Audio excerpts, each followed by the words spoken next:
Bharatiya Janata party द्वारा 25 जून को नीमच में संविधान हत्या दिवस के रूप में मनाया गया। कार्यक्रम के मुख्य अतिथि मध्य प्रदेश शासन के उप मुख्यमंत्री एवं वित्त मंत्री जगदीश देवड़ा रहे।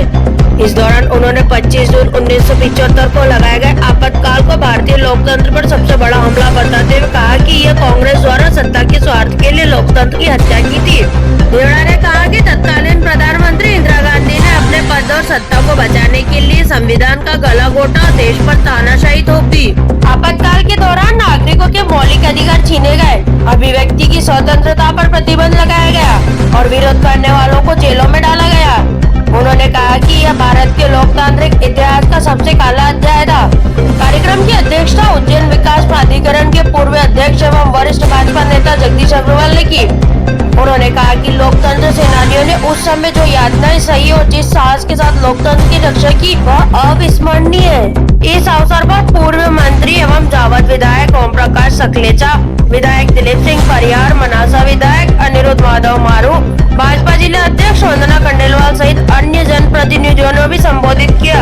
कार्यक्रम में उप मुख्यमंत्री देवड़ा, सभी विधायकों और भाजपा पदाधिकारियों द्वारा लोकतंत्र सेनानियों का शाल, श्रीफल और माला पहनाकर सम्मान किया गया। यह कार्यक्रम लोकतांत्रिक मूल्यों की पुनः स्मृति और लोकतंत्र की रक्षा के संकल्प के रूप में संपन्न हुआ। स्कूल नहीं जा पाए, परिवार उजड़ गए,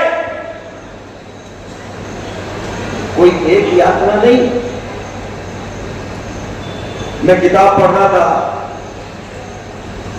मैं तो ये कहूंगा जगदीश जी, मैं तो हमारे वरिष्ठ लोगों से भी प्रार्थना करूंगा कि इसको कहीं न कहीं लिपिबद्ध करना चाहिए।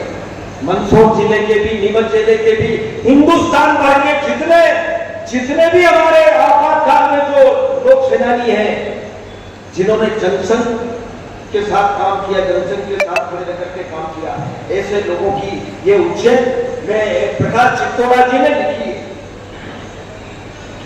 उज्जैन के प्रकाश चित्तौड़ा जी ने ये उज्जैन जिले के जितने भी मिसाबंदियों के बारे में पूरा लिखा। मैं तो ये कहूंगा, मेरी बड़ी इच्छा है, मैं वरिष्ठ लोगों से भी बात करूंगा कि कहीं न कहीं मंदसौर, नीमच जिला, पूरे देश के जहां सेनानी हमारे लोग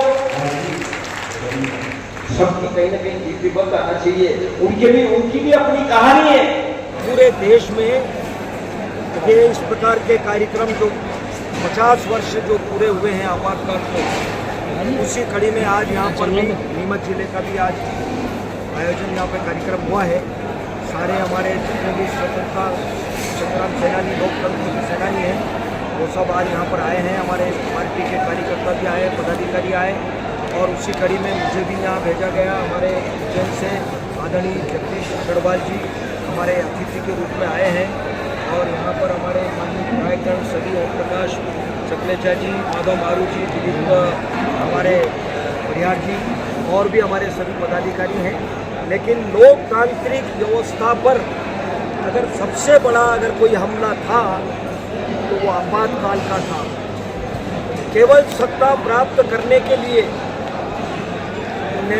गांधी और नेहरू परिवार ही सत्ता में रहे, सत्ता के बाहर हम न जाएं, इसके लिए उन्होंने जब चुनाव में वो जीत गई इंदिरा गांधी और राजनारायण जी ने जब याचिका लगाई तो याचिका की सुनवाई होते होते 2 साल बाद उस याचिका की सुनवाई हुई और उन्होंने निर्णय दिया, ईमानदार जस्टिस खन्ना जी, जगमोहन सिन्हा जी ने निर्णय दिया कि श्रीमती इंदिरा गांधी का चुनाव अवैध घोषित किया जाता है और उनको 6 वर्ष के लिए चुनाव न लड़ने की भी उसमें निर्णय में आदेश दिया गया।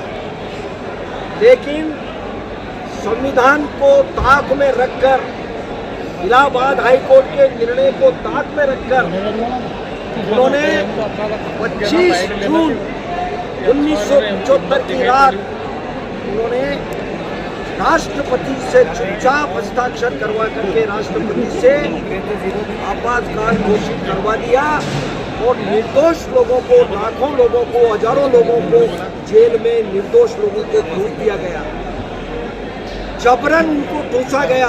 विभिन्न धाराओं में कोई किसी को बिजली की चोरी के मामले में, किसी को रेल की पटरी उखाड़ने के मामले में, किसी को किसी मामले में, अनेक मामलों में उन्होंने जेल में ठूस दिया, यातनाएं दी। ये काम इंदिरा गांधी ने किया। ये कांग्रेस का चरित्र है और आज भी कांग्रेस का वही चरित्र है। इसलिए जनता के बीच में, पार्टी के नए कार्यकर्ताओं के बीच में ये बताना आवश्यक है कि लोकतंत्र पर कितना बड़ा प्रहार कांग्रेस सर ये आरोप लगा रही है कि अघोषित रूप से इस वक्त मोदी सरकार में भी इमरजेंसी लागू है, हर तरह से संविधान को बदलने की कोशिश की जा रही है। ये कांग्रेस का काम है। जहाँ जहाँ कांग्रेस की सरकारें हैं वो आज भी उसी चरित्र पर काम कर रही है। ये कोई नया काम नहीं है, कोई बदलाव नहीं है कांग्रेस में।